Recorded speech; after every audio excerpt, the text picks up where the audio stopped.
Hello and welcome to the beautiful metropolis of Muncie, Indiana, home to Jim Davis's Garfield, Ball State University, and Sweet Shiznits, your favorite 80s movie review podcast. I am your host, Jason White, and I am here with...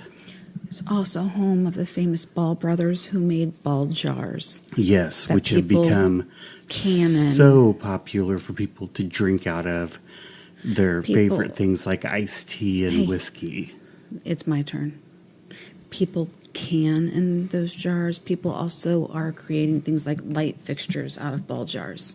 They're everywhere. And so to the Mason family who makes the Mason jars, we don't care for you, so you can go piss off. Hey, that's not nice. Actually, the ball factory has also packed up and left town.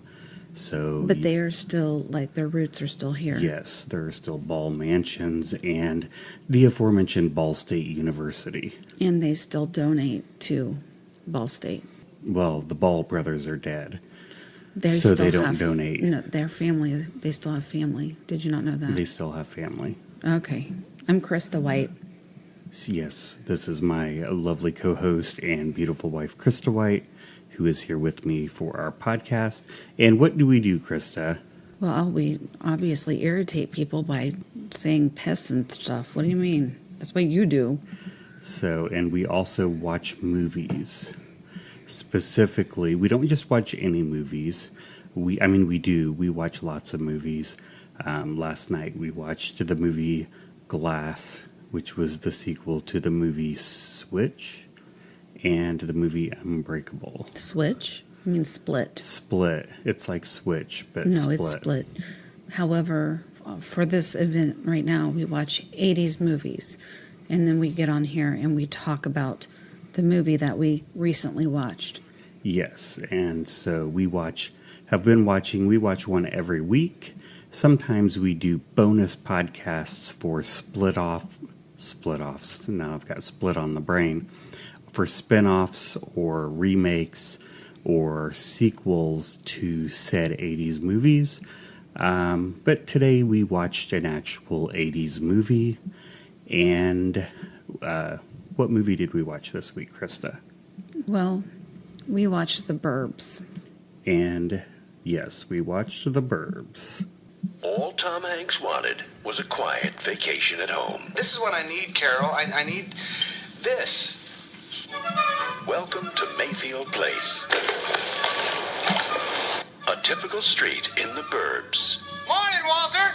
Where nothing much ever happened. Walter's dog just took a dump on Rumsfield's lawn again. Until the Klopeks moved in. Klopeks? Klopeks. Klopek. No one goes in, no one comes out. Neighbors from hell. It was a nice place to live. He said he thinks the Klopeks are evil incarnate. Well, you're much too smart to fall for that, aren't you, honey? But now... Carol! You wouldn't want to visit there. Ray, this is Walter. No! The Burbs. I'm going over the fence, and I'm not coming back till I find a dead body. Ray, do you want him to take your family, kidnap them, tear their livers out, and make some kind of satanic pate? We found Walter! We got a real problem. I hit the gas line, I'd run! God, I love this street. Tom Hanks. I think we are overreacting. No. The Burbs. It's one hell of a neighborhood. Hey, honey, I think we should move. We can't... Sorry about that. So we watched the 1989 film The Burbs. It was written by Dana Olson. It was directed by Joe Dante, not of Dante's Inferno or Dante's Peak. It was starring Tom Hanks, who you probably heard in the little trailer there, and Corey Feldman, Carrie Fisher, Bruce Dern. She's dead. Bruce Dern? Carrie Fisher. Carrie Fisher. And Wendy Schall. Actually, it starred quite a few other people, but I didn't want to go on indefinitely listing all of the cast of this movie. Are you sure you like to talk a lot? I do like to talk a lot.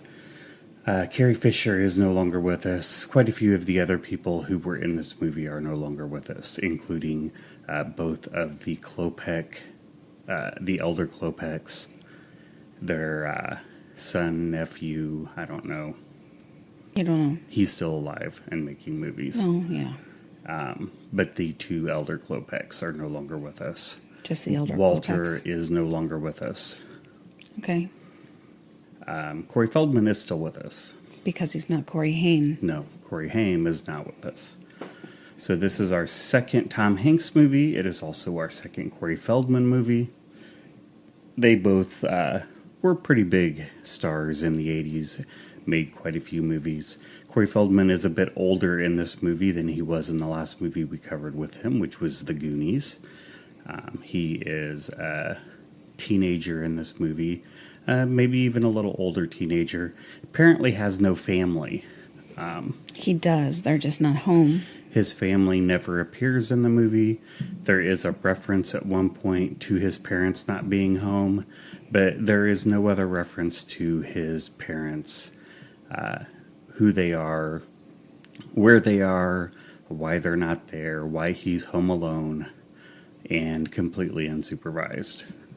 He is quite the rowdy teenager and quite troublesome. But he loves the neighborhood. He does love the neighborhood. That is the last line of the movie. He says it more than once. And at the very end, he looks into the camera, talking to you and I, both my co-host and our listening audience, and tells us how much he loves the neighborhood. Correct. So, if you have not seen this movie, first of all, we will spoil it for you. Secondly, I do recommend the movie. This movie did not get reviewed well by critics at the time when it came out. However, it has become a very well-loved movie since then.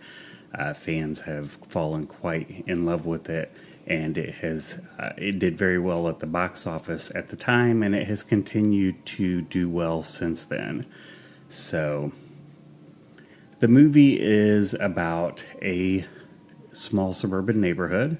That's the name of the Burbs. And they're all weird. And the odd grouping of neighbors. Tom Hanks and his wife initially are probably the most normal neighbors in the neighborhood. Tom Hanks, we've got some sirens in the background here. They won't hear him. So, initially, Tom Hanks is kind of the voice of reason amongst this group of neighbors, and he's trying to keep everyone calm as they start to suspect that their neighbors, the Klopeks, Their new neighbors, are up to no good. They live in this old, worn-out house that the paint's falling off of, and it's in ill repair. The land is all dead. Yes, there's no grass. And The trees are dead. yes, everything looks to be in really bad shape. And strange things happen in the house. No one has ever met them. No one's met the neighbors. No, you rarely ever see the neighbors. And so it's a very unusual situation. And all of the neighbors start to become suspicious. Beyond that, it's your typical sort of a neighborhood in that Walter, for instance, has a small dog who poops in one of the neighbors' yards all the time. So It's in the army neighbor's house. Yes, the one of the sets of neighbors, the gentleman is he does some type of arms dealing, and as a result, he has a wide variety of military weaponry and surveillance equipment, and is who would be by today's standards a bit of a Trump supporter. well, he would probably be a Trump supporter, but he's a conspiracy theorist type, thinks everybody's out to get him, and so he's the first one on board with the fact that these neighbors are up to no good.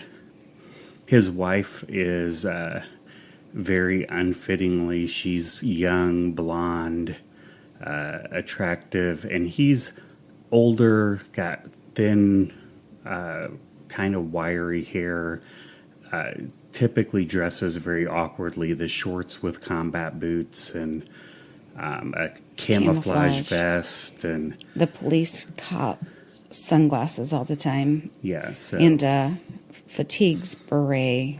he's the neighbor that you see out in his yard, and you cross the street to walk on the other side in hopes that you don't have to have a conversation with him, because he's not necessarily the neighbor that never comes out of his house. He's the neighbor that if he does strike up a conversation with you, you're going to be stuck talking to him for 45 minutes about what happened to John F. Kennedy and whether we really landed on the moon. Let me just say something to you, Jason, that will not mean anything to most people. Grandpa Martin. Yes, Grandpa Martin. Crazy Grandpa Martin. So, the other neighbor that you see, you never really see his wife, though she is mentioned at one point in the movie. She was gone through the whole movie. Yeah, she shows up at the end of the movie, though you don't even see her then. It's just mentioned that she's home, mainly because there's a vehicle parked in the front of their house, and their house is on fire. But he jumps right on the bandwagon about the whole neighbors being crazy, and he's wanting to check it all out and see what's going on. So we have those two neighbors. We have Walter, and then we have the Petersons, which is Tom Hanks and Carrie Fisher. Rest in peace, Princess Leia. And, our Mexican food from dinner was trying to revisit us. Are you really going to leave that on here? Yes. Really? Cinco de Mayo? Cinco de Mayo. So you will probably get this on the 6th of May, but we are recording on Cinco de Mayo and had some lovely Mexican food. And it decided to revisit during the podcast recording. Not me. I'm good. So, as we're watching this lovely movie, we see this cast of characters. And Carrie Fisher, basically, her role throughout the whole movie is as Tom Hanks starts to get caught up in all of this, trying to keep him grounded and keep him from getting caught up with the neighbor's craziness.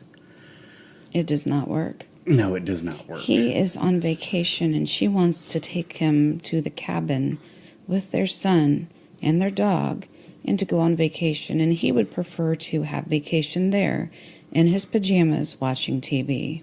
Yes, which sounds like a good vacation to me. Really? Probably not. I didn't think so.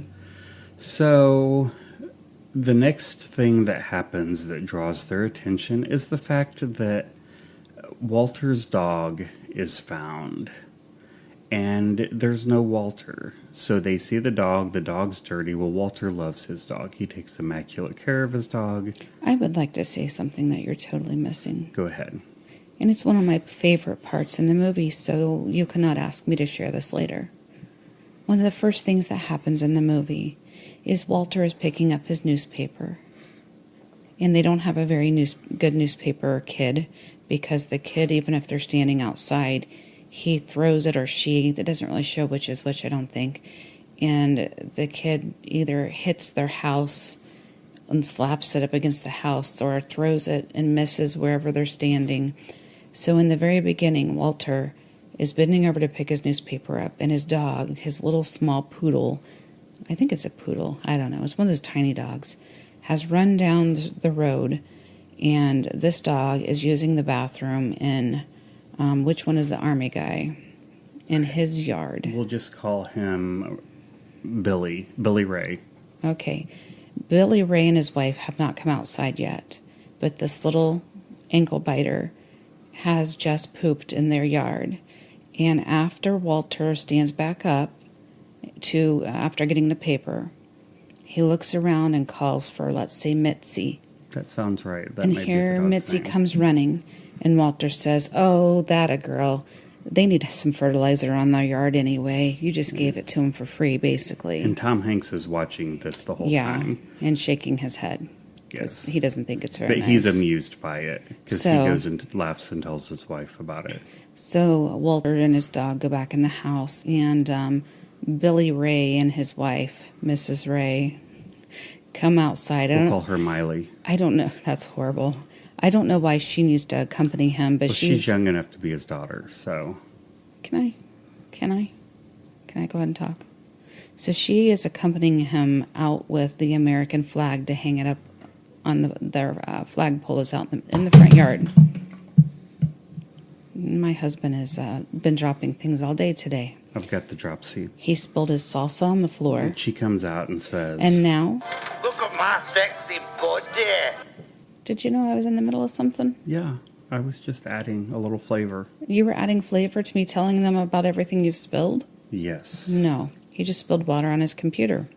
And I needed some napkins. I don't know what to tell you. They're behind you. I'm sorry. We'll survive. So, anyhow, she decides to come out and hold the flag for him to get started putting it up the pole, and she's in her little nightie. And he's putting the flag up the pole, and Corey Feldman has also noticed that the dog has pooped in the yard. And right before Billy Ray steps backward, he starts yelling, "Hey, don't!" And then smush. The back of his heel goes into the dog dew. And he's mad, and he starts yelling, "Walter." And that's one of my favorite parts in the movie. Yes. He steps in the Duke. Yep. The Dookie. That's it. The Dookie. So they find the dog, and... No, that's much later. Okay, well, that's where I was before you went back to that To tell about the story. dog? Yeah. Yes. Actually, Mrs. Ray opens the Miley. door and finds the dog, and it's all dirty. And she picks it up and she goes, "Oh my goodness, where's Walter? Something must be wrong because he would never let you out here and all dirty." And she picks the pup up and takes it inside and then tells her husband something must be wrong. We know all about Miley and Billy Ray, and they find the dog, and then the neighbors are all talking, and they're wondering what must be going on because he would never let his dog wander like that. So they go Or to get dirty. his house. Mitzi is a white pup, and Yes. Mitzi is very dirty and shaking all over. And they go to the house, and they're knocking on the door and trying to get into or trying to get someone's attention. And one of them's like, "Hey, I see someone moving inside." And the next thing Billy you know, Ray opens the Billy door. Ray opens the door, and he's holding one of the back window glasses on a suction cup because he has broken into the house from the back. Yep. And so He likes to come in through the exit. Yes, he likes to enter from the exit only while he's putting his flag up the pole. No, that was in a different part of the movie. Was she putting his flag up the pole? No, I told you he put his flag up the pole. She was holding it until he needed it. She was holding Now let's move his on. flag or his pole? The pole was in the ground. Let's move on. Okay. So she comes in with little Mitzi and says, "You must be starving. Let's find you some food." And so she goes in while they're looking around the house, and she sets the pup down on the counter. Next thing you know, she screams, and they 'Cause come she in. sees something and she hairy. thinks she sees a rat, but it's his toupee. And they're like, he would never leave the house without his toupee. Bum. So something must be amiss at the Circle K. Because there's that the dog's loose, and the toupee is in the house. So it's all bad. Correct. So their first thought is it has to be the neighbors. They have Walter. The neighbors have taken Walter. The Klopeks have him. Exactly. And there is like a dining room chair that is sitting on its side. So they had to have come in. There's been a struggle, and they have to have Walter. So they must get in the house and get Walter. And then first they're watching, and they see all this weird stuff going on at the house. There's lightning flashes, or there's flashes of fire and stuff in the basement, and then lightning hits the house, and there's flashes up at the top of the house, and they're like, there's got to be something going on over there. To Walter. And there's a storm that night, so they see the youngest of the Klopeks taking the trash out in the car. He drives the car to the end of the drive to unload this really heavy thing of trash, put it in the trash can, and then he takes something and smashes it down in the trash can. Very angrily. And they're like, well, it's raining. We'll have to come and check it in the morning. And then over the course of the night, Tom Hanks is watching out his window, and he sees people in the backyard digging holes. Yes. In the rain. Correct. Which is all the more suspicious. And then the next morning, the trash men come. and everyone runs out. And, well, not everyone. Billy Ray and the other neighbor that's not Tom Hanks. Let's call him Eddie. Billy Ray and Eddie go out. And start ripping trash bags out of the back of the trash truck and the cannon. They're really irritating one of the trash men. And they dump it all over the street. Now, if you notice through the rest of the movie, that trash stays in the street. I did notice because the one trash guy said, I'm not cleaning up your mess. And Billy Ray says, listen, my taxes pay your salary and you're just a trash man. Yes, and he says, my job is to take trash out of the cans and put them in the truck. Not to pick up your trash off the street. Right, exactly. And they're digging, and out comes Tom Hanks. And he is like, what are you guys doing? And, of course, he's become part of it, too, because he's gone mad. But they don't find anything. And so they swear that they had to have come out in the night and switched the trash. Right, and then Tom Hanks tells them about the people digging in the backyard. So certainly there's something going on. And then they go walk into Tom Hanks's backyard, and Tom Hanks's dog comes running around the corner, and he's carrying a large bone that appears a femur. to be a human femur. And one of them says, you know what? This is Walter. And then they scream, which is the scream you heard in the trailer. Yes. So they both scream because they think they found part of Walter. And then they decide they have to get into the house to find Walter. So they decide the only thing they can do is Billy Ray and his wife and Tom Hanks and his wife, Princess Leia, are going to have to come over like... Yes, we'll just, for this movie, call her Princess Leia. Correct. They're going to have to go over there with like brownies, like hospitable neighbors, and just walk and push their way in. Like, you know, they just want to be friends. But they have told Ernie that he can't come because his wife isn't there. Eddie. Sorry. And Eddie says that that's okay. He'll do some of his own detective work. And they said, no, you will just stay home. And so they go and they knock on the door or ring the doorbell. And when one of the older gentlemen opens the door, they politely walk in with their brownies that they accidentally drop at the front door, pick up, and hand them to the nephew or the son. Then they go on in. Yes, so they go in the house and they sit and talk about... First, they're talking to one of the brothers who is probably... I mean, he looks the creepiest of the bunch. And he's talking about, you know, what they're doing there and this and that. And then... But he's already served crackers and sardines. Yes, pretzels and sardines. Yes, and in the meantime, Tom Hanks is the only one who has gone ahead and accepted them, and all you can hear is the nasty, slimy sound. I will do my best impersonation, and of him those of you eating who them. hate mouth noises will hate this. It's like this. And you hear that That wasn't even that bad. You hear that for about 3 minutes of the movie.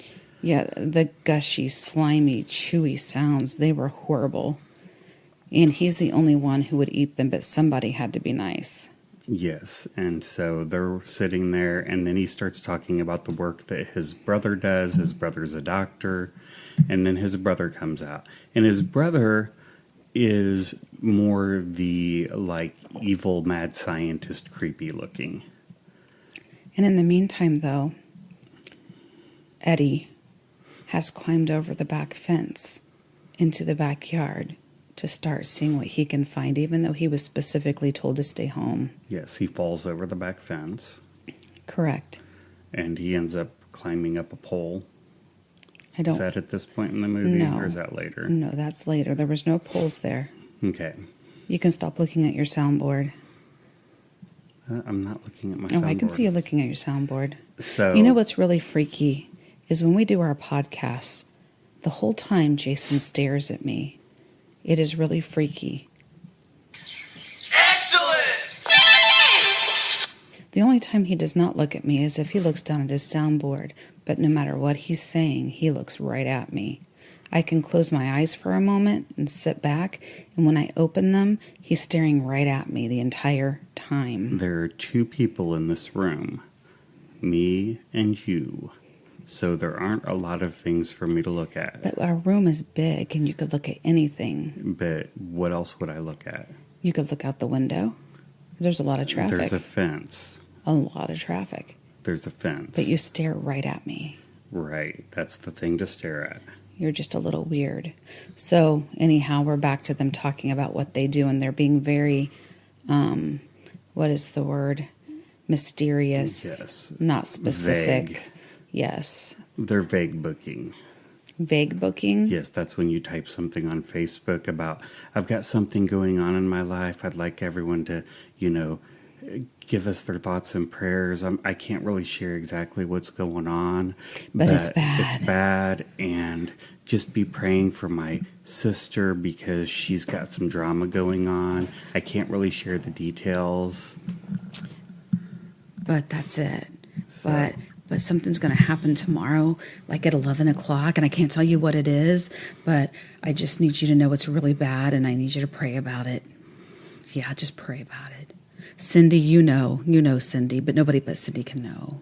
Okay, anyway, let's move on. And then you see in the comments, yeah, I know, we'll be praying. About that thing. About that thing, yeah, we'll be praying. We know what's going on. And it's like, oh, guys, yeah, it's bad, guys, it's bad, but she can't tell you.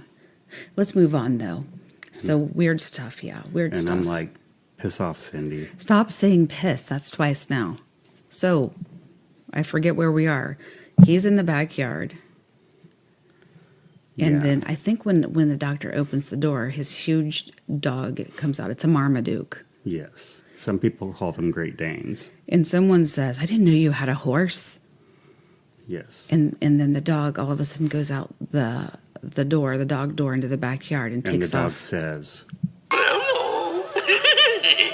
But it didn't. It looked angry and it took off outside. And you know what was in the backyard?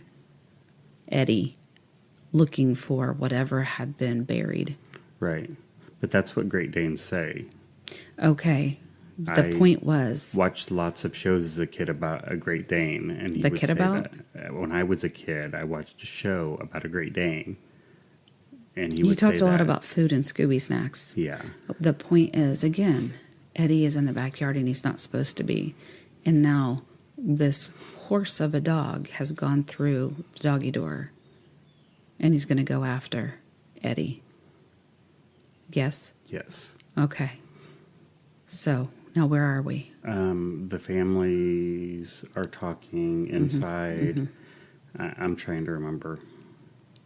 I think they end up like... They leave. Yeah, parting ways. And then Then Tom Hanks and Princess Leia have decided, hey, they're harmless. And Tom is like, yeah, guys, we need to leave them alone. You guys were wrong. They seem just fine. He works at a university. Nothing's going on here. You guys need to just chill. And that's what happens. and then the movie's over. I don't think it is. Roll credits. I don't think it was over. So That's- what happens to get them all worked up again? Nothing? Nothing. I You just don't said the know? movie was over. But it wasn't over. And so then Tom Hanks goes on to make Sully? no, Wilson? there were a lot of things between there. He made like Forrest Gump, We're supposed to be talking about this movie. Laugh Attack, a Box of Chocolates. What happened in this movie? They set up a big covert op. But why did they do that when Tom Hanks thinks they're okay? I don't remember. Because the neighbors get in their heads again. What did they do? They got in his head. Remind me. I don't remember. We just watched it. Apparently they did something that was not very memorable. That got into their heads. That made them think they needed to set up a covert I know op. what happened. During the time that We they were watched this sitting movie there, like half an hour ago. listen, during the time that they were all sitting there talking, they said that they had to leave the next day to go into the college, into the city. So, Hot child in the city. can I just finish this up here? Go ahead. And so, Looking fine and looking pretty. Go ahead. you just wait till I talk so you'll talk. Right. So Billy Ray has decided it's the perfect time to break into their house to see what's really going on in that To basement. achy breaky heart. In the basement. So he talks Eddie into it, and they come over to Tom Hanks, and they're like, we've got to go see what's going on. They're not all nice like you think they are. Something's going on. What's going to hurt? us getting into their house and just seeing what's going on. So Billy Ray decides that he'll be on lookout on top of his house. With his machine gun and his goggles. Correct. While the other two guys break into the house and get to the basement and see what's going on, because they're sure that there's something buried in there. So, meanwhile, Ricky, a.k.a. the Frog Brother, a.k.a. Corey Feldman, decides he's going to throw a party and invite all his friends over to watch everything as it happens. Correct. So he's got a party going on.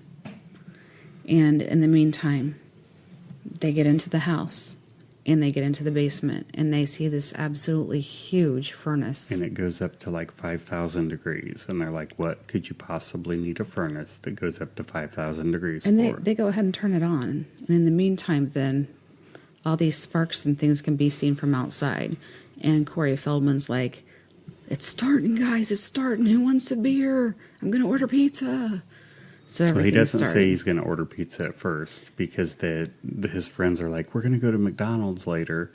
And do you want us to pick you up something? He's like, you can't leave now. It's just getting exciting. Plus, I already ordered pizza for everybody. So they decide that, because this oven is so big, they've had to have been like probably cooking people in there and burying them in, and that's in what the happened basement. to Walter. But it wouldn't have cooked their bones. So they probably still buried Walter's bones.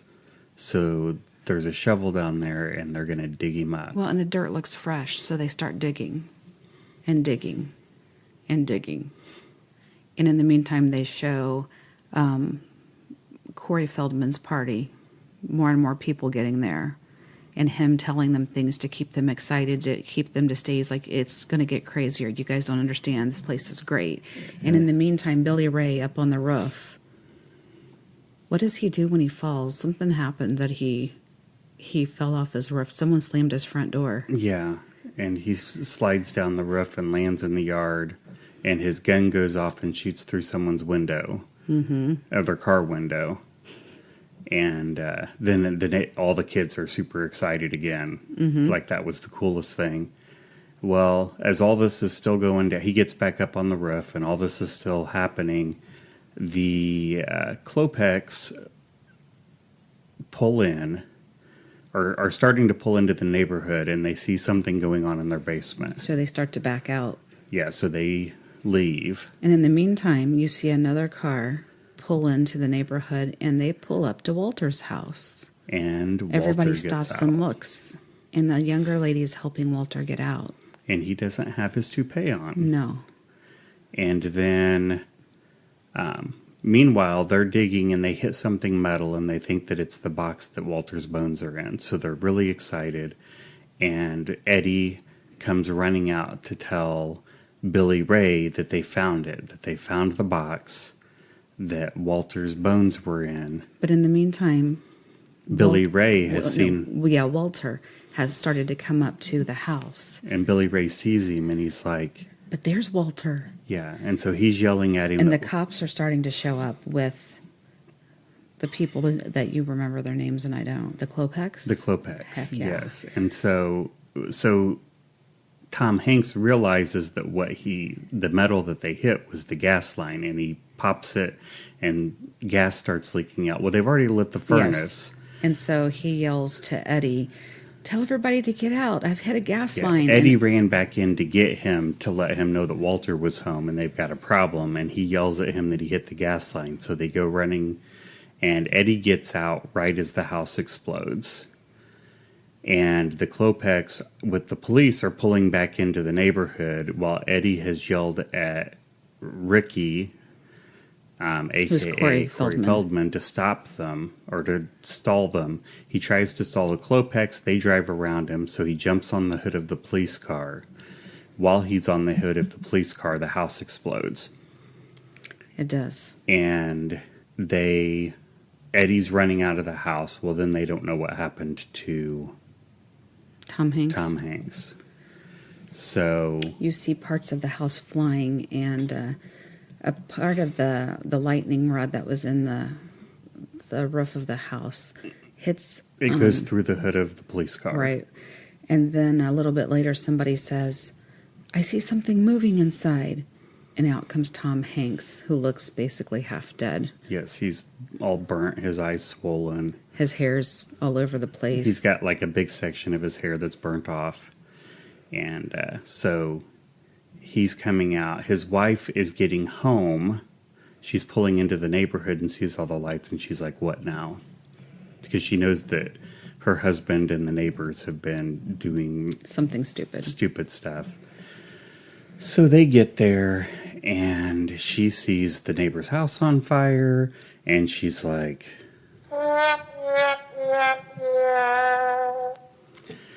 and the police are there, and so then the pizza delivery guy shows up, and they're wanting to. Okay, the pizza guy doesn't show up yet. They put Tom Hanks in the ambulance. Well, but first, not Billy Ray, the other guy, Eddie, is telling the cops, these people have killed people, they're crazy, you've got to do something with them. And the cop's like, listen. He's a doctor. No, he's a doctor. He's well respected around here at the college and blah, blah, blah. You guys have the problem. You can't believe he's a real doctor? And so Tom Hanks is like, listen, there's obviously nothing going on. We dug and dug. Just give it a rest. Everything's great. He looks at his wife and says, I'm getting in the ambulance. Please just find out where they're going and follow us. And so he puts himself in the ambulance, and the door's shut, and the next thing you know, the doctor is in the back with him. Dr. Klopek's in there, and he starts talking to him, and he says, I know you know. And he's like, you know I know what? And he's like, you saw my furnace. Yeah. And I know that one of my skulls is missing, and I just want you to give it back to me. He's like, I didn't see anything. Or I can take yours. He says, I didn't see anything. And then the next thing you know, his nephew or whatever starting to drive the ambulance away. And then the pizza driver shows up, and he's, back in the 80s, they had these, like, if you didn't get your pizza there in 30 minutes, it was free. So he's flying into the neighborhood. Also in the 80s, they had these big cars that were built like tanks. So he's flying in and looked like a big Chrysler of some variety. And the ambulance is taking off out of the neighborhood. As he's coming into the neighborhood, he slams into the ambulance, knocks the ambulance off of its trajectory, and it goes flying into the side of Eddie's house. Yes, and then in the meantime, then Tom Hanks is able to escape and say he is guilty. He's not what you think. And then the cop's like, and he tells what them is about wrong the with evidence. What's wrong with you people? And then all of a sudden, which one of them gets the trunk open of their car? I don't remember which. I think it pops open because it had hit something. They said, have you looked in here? And they pull back the cover, and it's full of bones and skulls. And he looks at Dr. Klopek and goes, is this in fact your car? And he just looks at him and kind of shrugs his shoulders. And then, so that's when they get arrested. And then it cuts to, all the craziness is going on all around everything. And they cut to the shot of Corey Feldman standing there. And he looks over at the camera and goes, I love this neighborhood. And that was the end. And then the credits roll. Chapter third. So, a lot of interesting things about this movie. One, the entire movie takes place in this neighborhood. They never leave the neighborhood at any point for the movie. There is actually a family, which I didn't put in my notes, but there's another family in the neighborhood that just shows up in the end scene. They're nowhere else in the movie, but they just pop up there at the end. Weasels pop up. Yes, I think they were weasels, actually. That game where you pound them on the head? Yes, and Corey Feldman whacked him on the head with a hammer. Not a hammer, it was like a mallet. Okay. So, Krista referenced one of her favorite scenes earlier, the dog poo scene. Prop master Mark Jameson was in charge of making fake dog poop for the movie because the actors didn't want to have to step in real dog poop. Who does? That's horrible. So he mixed together some canned dog food and bean dip. It was Alpo because, that was the thing then. Alpo. And Mighty Dog. I don't know. It's hard to say. Put it in caulking tubes and squeezed it out when they needed dog our oldest poop. kid can't say caulking. Yes, it sounds like a reference to male genitalia. Just saying, say cock. No. So it's well known that Corey Feldman was a close friend to the late Michael Jackson, who we all have mixed feelings about now. Michael Jackson never visited the set, but his chimpanzee Bubbles did. How do you think Bubbles got there? Corey Feldman visited Michael Jackson's Neverland Ranch pretty regularly, so he probably picked him up and brought him. That's just weird. So Bubbles was a regular guest, but he had to stay in Corey Feldman's trailer while they were filming. However, at one point, Feldman returned to his trailer, and he found that the chimp had spread feces all over the interior. My mom's nickname in high school was Bubbles. I was hoping you weren't going to say it was feces. No, it was Bubbles. Okay. I don't know if my mom listens to that or so not. I guess I'd find out by saying, hey, my mom's nickname in high school was Bubbles. And see if you get a response. This feces was not made out of canned dog food and bean dip. Well, no. Unless the monkey had been eating canned dog food and bean dip. It's possible. What do you feed monkeys? Monkey bananas. food? You know, in Richmond, they make monkey food. Yes, at the Purina plant. That is true. Which is weird because I thought Purina made dog food. You can smell it when you're in Richmond. You can smell especially if it's rainy. The food. And it doesn't smell that bad. And Joe Dante had eventually ended up having to ban Bubbles from the set. You mean How like sad. the bubbles you blow? Not your mom. Like the bubbles you blow No, through a Bubbles wand? the chimpanzee. Well, I can understand that. So, not your mom. Your mom was still allowed on the set. I don't think my mom was on the set. We'll never know. I don't know. So, if you notice, during the movie... I didn't notice. Ray and Art, who were actually the names of Hey, Billy look at Ray and Eddie. No, it wasn't Billy Ray. Billy Ray was not the one that broke in the house. That is... Billy Ray did break into the house. No, not at this time. He was up on the roof. No, breaking into Walter's house. Okay, you can say that one then. Sorry. There's a picture of Walter and Lucille Ball on the table. Ball and Gordon were in a 1948 radio show together, My Favorite Husband, and they also co-starred on the television shows The Lucy Show, Here's Lucy, and Life with Lucy. So Walter was pretty old, you're saying? He was, but he was in several shows with Lucille Ball, and so the picture of him with Lucille Ball was probably a legitimate picture that the actor had done with Lucille Ball. Great. Early in the movie, you see Corey Danziger, who played There's no N Tom in there. Hanks's son. He was eating breakfast. He was eating a box of Gremlins cereal, which is interesting because Joe Dante, the director of this movie, also directed Gremlins and Gremlins 2: The New Batch, which came out after this movie.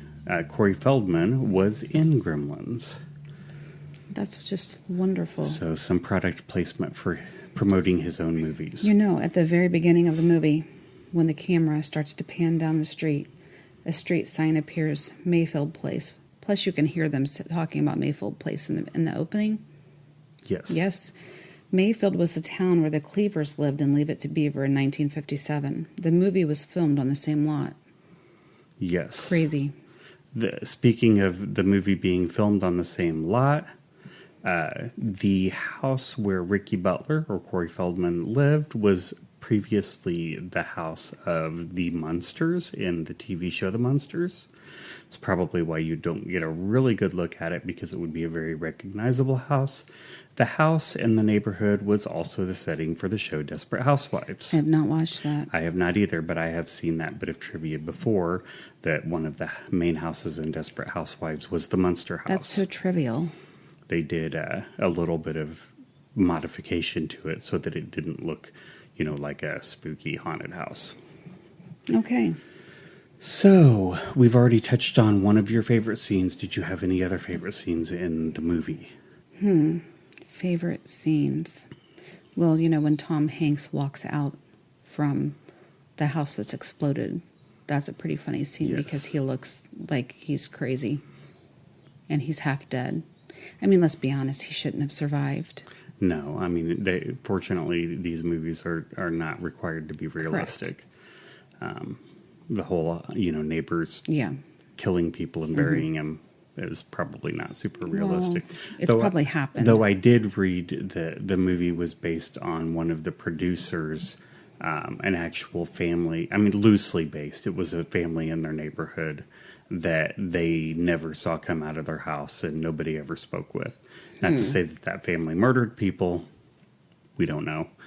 But it was that creepy family in his neighborhood that nobody knew anything about. And I like when Billy Ray is scared down off of his house. Yeah, I mean, really, even Ray, who we like to call Billy Ray. Right, was scared and fell down off his house. It's pretty good, too. All of his scenes are pretty good. I mean, he is probably the most out there character. Well, and he acts like he's so manly and, So Right. when he falls off the roof, it's pretty good. So he's the most out there character in the movie. Tom Hanks is the star of the movie. He's probably the most tame character of the characters in the movie. But How about you?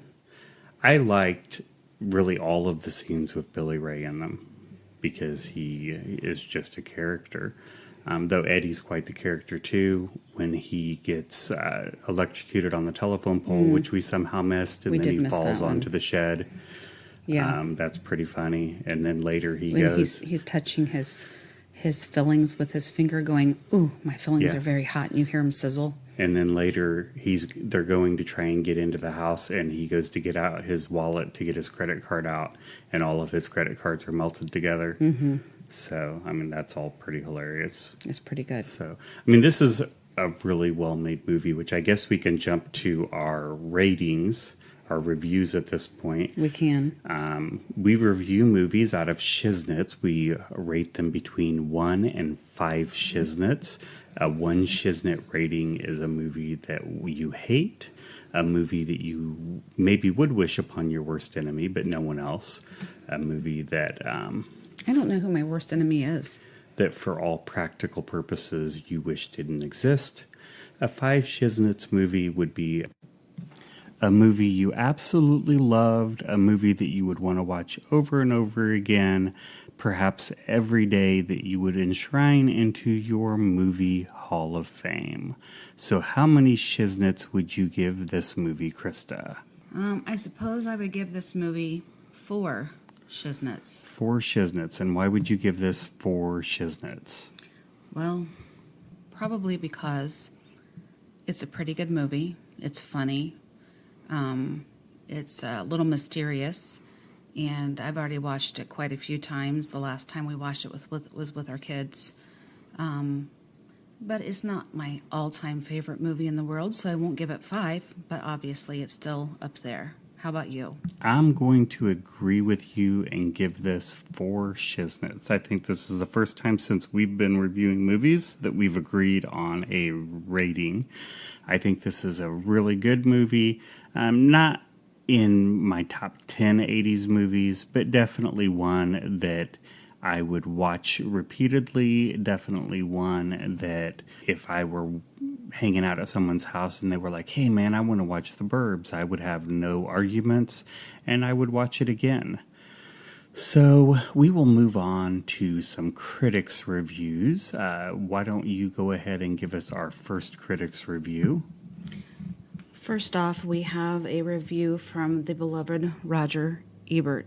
Beloved's probably a strong term. He says, I know you guys are going to guess what he has to say about this. The Burbs... He loved it. Wrong. The Burbs tries to position itself somewhere between Beetlejuice and The Twilight Zone. I didn't think it was anything like either of those movies. But it lacks the dementia of the first and the wicked intelligence of the second, and turns instead into a long, shaggy dog story. I don't remember. I mean, there were some dogs. Yeah, there were some But dogs. I don't remember them playing a significant role in the movie. And he gave it 2 out of 4. Because Roger Ebert is dead to me. Well, basically. So the second one we have is by C.H. Newell of The Father, Son, and Holy Gore, which I'm guessing is a horror movie review site. He says it is one of the greatest comedies ever made. I like the movie, but probably not one of the greatest comedies ever made. It's a sharp satire of American life in the 80s when people were becoming disillusioned all over again after the 70s. Yeah, 8 years of Ronald Reagan will do that to you. And how many stars did he give it? He gave it 4.5 out of 5. Okay, now, the next review is from Gene Siskel. Roger Ebert's buddy. And what do you know? They look a little similar. He says, the script would like to be a horror film, which I don't really think that it was trying to be a horror film, a comedy and a commentary on suburban living, but it doesn't hit any target. 2 out of 4. I think it was a humorous horror film, definitely a comedy. We have Kim Newman of Empire Magazine. She says it fumbles at the last moment, but still this mainly and pleasantly nasty delight. But this is still a mainly and pleasantly nasty delight that it was strangely overlooked in the cinema. It actually did okay at the cinema and has continued to be a cult classic. So it got 4 out of 5 stars from her. Sometimes Jason forgets how to read. Yes, I did well in reading in school, but that was some 25 plus years ago. I don't know, prove it. Okay, the next one is just normal people like you and I. And Annie C. Annie C. says, this is quite possibly Tom Hanks' finest movie. Again, Hey, good movie. let Say me Tom read. Hanks' finest is maybe a stretch. Can I read? He won a couple Oscars. You really make me exhausted sometimes. Completely underrated, but so hilarious. Great one-liners, epic cast, perfectly written characters. I can't say enough good things about this movie. I'm not a huge Star Wars fan, so this was my way of paying tribute to Carrie Fisher when she passed away this week. Aw, so nice, Annie C. Yeah, that was nice of That was Annie nice. C. And Graham Crawford says, it's like Poltergeist without the ghosts or entertainment value. I guess we know where this is going. Yeah, that doesn't sound promising. I skipped this movie when it came out when I was a teen because he was critics stupid. Because critics panned it. When I saw that it had a high rating here, I thought maybe it was one of those movies that it needs to be reevaluated. Unfortunately, it is every bit as bad as the 80s critics said it was. Clumsily scripted. He's a loser. And badly paced. The story never coheres and the cast never gels. I thought the cast did quite well together. For every promising scene, there are 3 incredibly stupid ones. I think that stupid is as stupid does. Characters behave in completely illogical and unmotivated ways. For example, mid-movie, after everyone in the neighborhood has been understandably terrified of the Klopeks in their nightmarish house, they finally decide to ring their doorbell. A weird, tongue-tied young man answers the door and shows no sign that they are welcome. So what do the neighbors do? Barge past him inside the Klopeks' home. That's why it's funny, stupid. Oh, but I don't say stupid. That's why it's funny, dork. I don't know. Stupid is as stupid does. Okay. That act pretty much negates the first half of the movie. But the script is full of these types of inconsistencies. Maybe you should become a scriptwriter so we can make fun of your movie. Ultimately, the Klopeks just aren't nearly as scary or interesting as they are supposed to be. Like the movie, they are a dud. I liked the Klopeks. I mean, I wouldn't want to be their neighbor, but I found them amusing. Tom Hanks struggles valiantly to elevate the material, and Wendy Shaw looks amazing. But it's not enough. When the highlight of a movie is a Corey Feldman Brother Theodore shouting match, that pretty much sums it up. Read less. I don't know what read less means. Never mind. That was accidentally copied. Yeah, anyway, let's go on to our friend Mariposa. She's my favorite. Just rewatched this great oldie. Turns out it was funnier than I remembered. Most of all, I loved Tom Hanks' performance. She doesn't have a head injury like the last viewer. Totally off-putting at the beginnings, a disgruntled husband-dad, ever so gradually being drawn into the madness of the situation by his neighbors. Carrie Fisher was just right in her role as well as all the neighbors, each with her brand of unique quirks. Spoiler alert. excuse you. All the climax when bruised and bandaged Tom Hanks suffers his meltdown. I found myself replaying the part several times, wherein he collapses in loud despair, onto an ambulance gurney that is lying in the street, then leaps up, impatiently grabs the gurney, tosses it into the ambulance, and throws himself on top of it face down. Classic comedy, action, and timing. Good fun. Enjoy. You should have seen him on Bosom Buddies. I like that show. So, just another little bit of information that we didn't cover in our trivia. Tom Hanks did not want to be a father in this movie.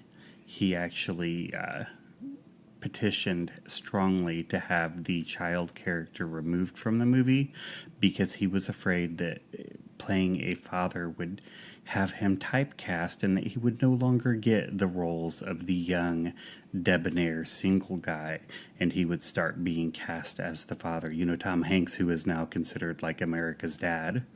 Wendy Shaw actually voices a character on the hit TV show American Dad. Anyway, let's go on to another dud.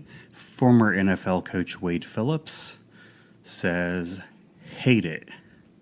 We don't like you, Wade. In the top 5 of my least favorite movies ever. And yet he decided to watch it on Prime Video and review it. Ever. 5 movies ever? Seriously? He must not watch much. But my wife love it. That's his exact words. But my wife love it. Of course, I think that's because she knows I hate it so much. Sounds like maybe you guys need marriage counseling. So. Apparently. In closing. Everyone bow your heads. Close your eyes. I see you looking. I said close your eyes. Now, if you would like for us to pray for you, if you need to ask Jesus into your heart. Hey, that's not what we do on this show. Raise your hand. No, that's not what we do on this show. I see that hand. Hey, we don't do that on this show. Is that my other podcast? I don't know. Do you have another one? Maybe. I don't know. So, you can follow us on Twitter at Sweet Shiznits. Sweet. You can follow me at Gravy Boat Pirate, where I mostly retweet posts from Sweet Shiznits. Yeah, sounds redundant. You can follow my lovely wife. Occasionally I post political things or religious things. You can follow my wife Krista at KristaWhite73. We are on Facebook at facebook.com/ / you always say that. You never do. Sweet Shiznits. We're on Instagram at Sweet Shiznits. You can email us. Please email us. Our email inbox gets awfully lonely. You can email us at sweetshiznits@gmail.com. You can share our posts and tweets. We would love for you to do that. Tweet. Everybody needs to know about us. Let everybody know. If you enjoy what we do, tell some people. Tell a friend. You know, we like our fans to be evangelical podcast listeners and evangelize the world with the good news of Sweet Shiznits. I'm not sure where we're going with that right now. So tell everybody about the good news of the 80s movie review podcast. If we're evangelically talking, then what percentage of their tithe do we need? Yes, and speaking of evangelical, if you would like, our podcast is supported by listeners like you. Yes, you. I'm talking to you. Me? No, not you. You're looking straight at me. And he is. He's looking at me. If you would like to be a supporter, you can help support us by going to patreon.com/sweetshiznits. Is that / again? It's always / Someone might get confused and go backward. I don't do backward slashes. I only do forward slashes. What if they do backward? Then they're wrong. Supporters will get access to bonus content. They can help shape the content of our show if there's something you would like us to talk about or not talk about. Jason to talk less. If there's something that you want us to say or not say. Jason to stop saying. Then we'll let you do that. Now, if you write us and want us to say something or not say something and you are not a supporter, sorry. We're not listening. I might listen. He's the problem. And so you can help shape the content of our show. And we'll also mention you on the air and send you lovely gifts and surprises. Don't forget to subscribe, rate, and review us. Your ratings and reviews make us more visible and help others to find us.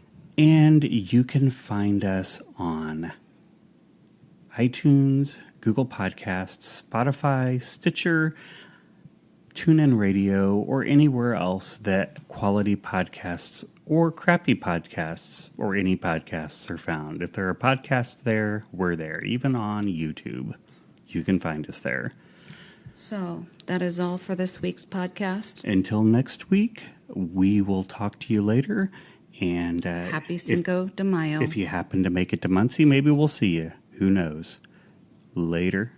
And tell your mom I said goodbye. No, don't do it. Tell your mom Nope. I said goodbye. Don't talk to your mom. Bye. Yes, talk to your mom. No. If you haven't talked to your mom, Mother's Day's coming up, talk to your mom. It's not his business. And when you're talking to her, Hey, rub your dog behind the ears for me. tell her I said goodbye. Bye-bye.